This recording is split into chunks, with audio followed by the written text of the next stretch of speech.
Algérie, les 5 candidats à la présidentielle du 12 décembre ont participé vendredi soir à un débat télévisé au format très contrôlé. Tous les 5 se sont efforcés de défendre leur programme. Au Malawi, la Cour constitutionnelle a bouclé vendredi le procès du contentieux né de la réélection contestée du président Peter Mutharika. Cette Cour a maintenu 45 jours pour donner son verdict. L'ex-archevêque sud-africain et prix Nobel de paix Desmond Tutu, hospitalisé depuis mercredi au Cap, devrait être en mesure de rentrer à son domicile d'ici quelques jours. C'est ce qu'a indiqué vendredi sa fondation.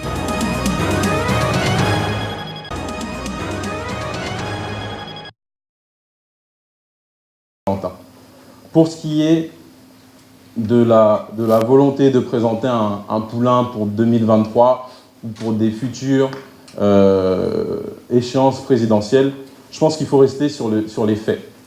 M. Noureddine Bongo-Valentin est là pour accompagner le chef de l'État dans sa politique. Il faut éviter toute fiction et rester concentré, comme je le disais, sur les faits, qui sont aujourd'hui que M. Noureddine Bongo-Valentin mettra ses compétences au profit de la politique du chef de l'État et au profit et au bénéfice des populations. M. Noureddine Bongo-Valentin dispose de la confiance absolue du chef de l'État qui est libre de choisir, sans exclusive, les personnes avec lesquelles il souhaite travailler. La perquisition qui a été faite ce jour au domicile de M. Brice Lacruche-Alianga respecte la loi. Elle a été faite en présence du procureur de la République, qui lui est seul maître de l'instruction. Donc si le procureur de la République amène la presse à ses côtés pour mener cette opération, j'estime et j'espère qu'il est dans le respect strict des procédures et de la loi.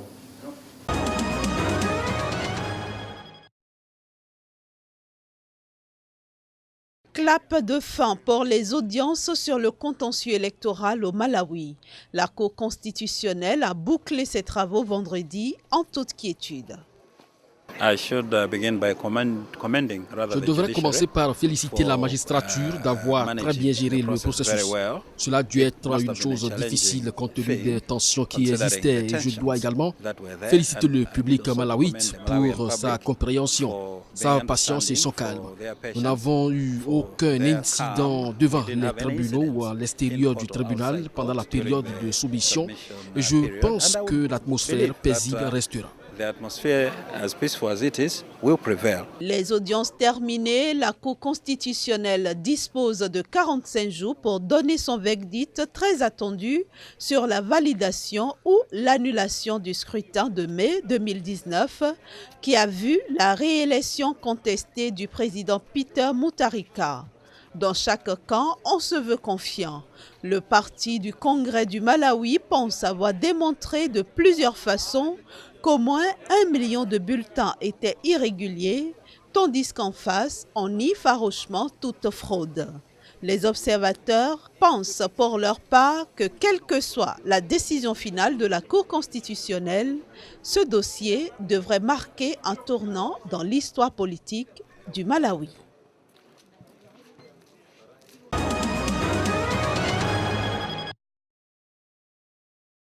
Des candidats à la présidentielle réunis sur un plateau télévisé pour un débat de 3 heures retransmis en direct par les chaînes de télévision publiques et privées ainsi que la radio nationale. L'exercice est inédit en Algérie et s'inscrit dans le cadre du scrutin du 12 décembre.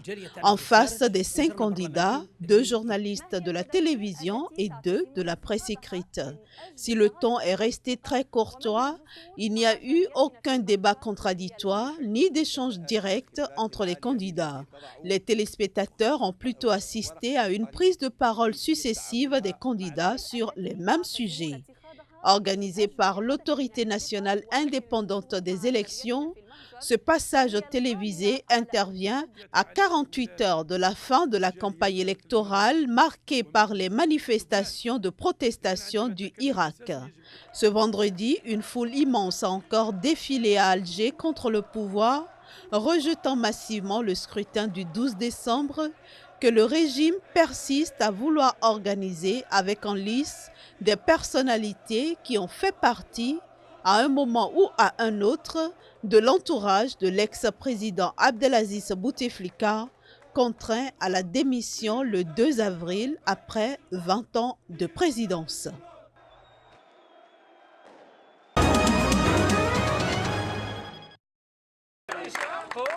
La pétition doit recueillir un minimum de 5000 signatures de personnes inscrites sur les listes électorales pour être prise en compte et discutée au Parlement.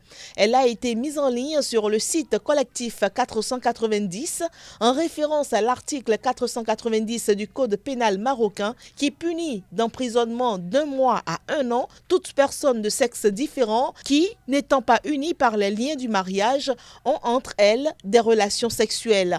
Le collectif s'est formé pour protester contre l'arrestation fin août de la journaliste Adja Raïsouni pour avortement illégal et sexe hors mariage. Elle a été condamnée fin septembre à 1 an de prison ferme avant d'être graciée par le roi Mohamed VI.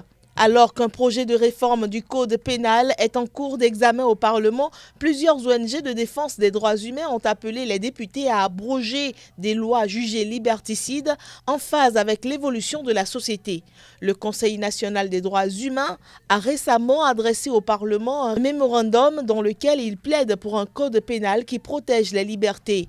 Pour l'ONG Human Rights Watch, les lois portant atteinte à la vie privée et à la liberté de conscience doivent être abrogées. En 2018, la justice marocaine a poursuivi 14 503 personnes pour débauche, 3 048 pour adultère, 170 pour homosexualité et 73 pour avortement selon les chiffres officiels.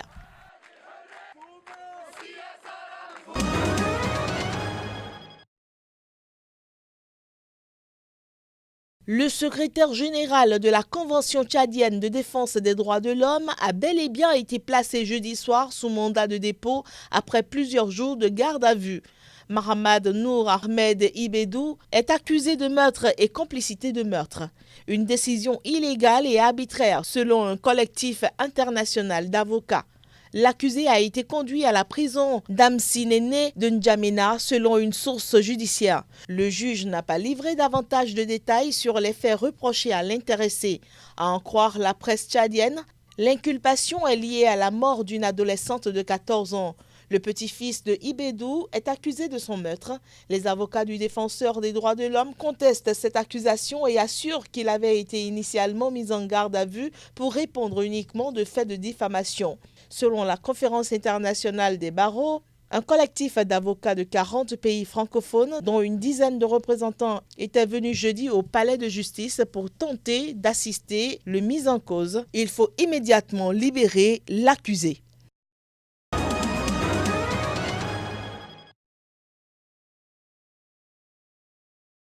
Recouverts du drapeau national guinéen, les cercueils des 8 jeunes étaient entourés d'une petite foule recueillie.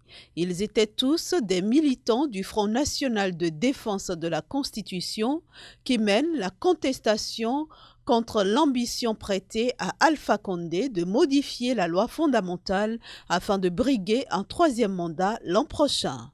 Le plus jeune des victimes avait 15 ans, le plus âgé 32 ans et les autres une vingtaine d'années. Il faudrait que ça change de tous ces jeunes qui sont tués, innocents. Par exemple, Abdelaziz, un jeune innocent qui n'a même pas 20 ans. Vous imaginez ce que ça fait. Mais depuis quand ça a commencé, il faudrait que ça cesse.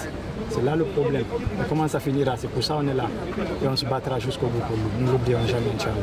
Parmi les victimes enterrées vendredi, 3 ont été tuées le 4 novembre lorsque les obsèques de manifestants morts précédemment ont dégénéré en affrontement avec les forces de l'ordre. Les 5 autres sont tombés sous les balles de la police 10 jours plus tard lorsque les participants à une manifestation de masse ont tenté de dévier de l'itinéraire fixé par les autorités. Le gouvernement a promis qu'il y a des enquêtes. Le gouvernement a promis. Donc on attend, on compte beaucoup sur ça. En attendant l'enquête, le Front national de défense de la Constitution reste ferme sur ses exigences. Il prévoit une nouvelle manifestation le 10 décembre.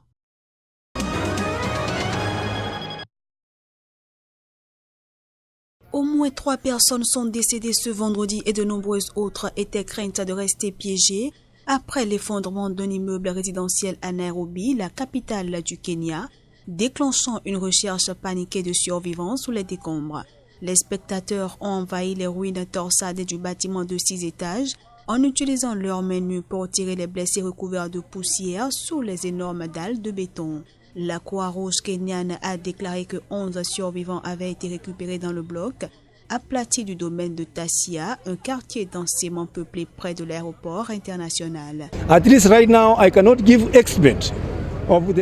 Pour l'instant, je ne peux pas donner le nombre exact de personnes qui sont à l'intérieur parce que nous ne faisons que deviner. Même le concierge, nous ne l'avons pas vu.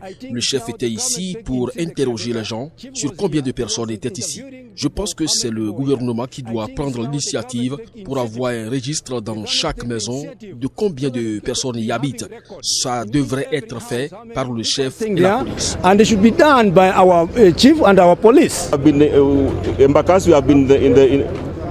À Embakassi, on est toujours dans l'actu pour de mauvaises raisons, pour des effondrements de bâtiments. Vous savez ce qui s'est passé ici montre qu'il faut bien planifier la construction. Proper planning as far as construction of buildings is concerned.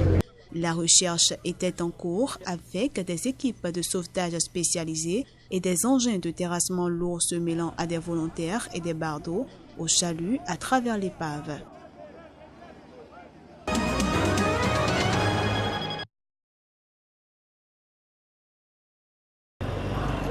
La situation économique et financière du Liban était déjà très précaire avant le début du mouvement de contestation. Mais la situation s'est nettement dégradée ces dernières semaines face à l'impasse politique. Au nombre des complications, des restrictions bancaires croissantes, une pénurie de liquidités et de vives craintes d'une dévaluation de la monnaie nationale indexée au dollar depuis 1997. Pour remédier à la pénurie de liquidités et satisfaire les besoins fondamentaux des citoyens en matière d'importation, le Premier ministre a envoyé des lettres aux chefs d'État et premiers ministres de pays frères et amis. Les pays ciblés sont la France, l'Arabie Saoudite, les États-Unis, la Russie, la Chine, l'Égypte et la Turquie selon le texte. En effet, Saad Hariri, chargé de gérer les affaires courantes après avoir démissionné le 29 octobre sous la pression de la rue, a réclamé une aide sous la forme de lignes de crédit afin de garantir la pérennité de la sécurité alimentaire et l'importation des matières premières pour la production dans divers secteurs. Tout transfert bancaire externe en devises étrangères étant désormais interdit, les importateurs libanais ont de plus en plus de mal à honorer leurs fournisseurs, ce qui a perturbé les importations de plusieurs produits de première nécessité. Il est à noter que le Liban croule sous une dette de plus de 86 milliards de dollars, soit 150% du PIB. Selon la Banque mondiale, la croissance économique devrait reculer de 0,2% cette année.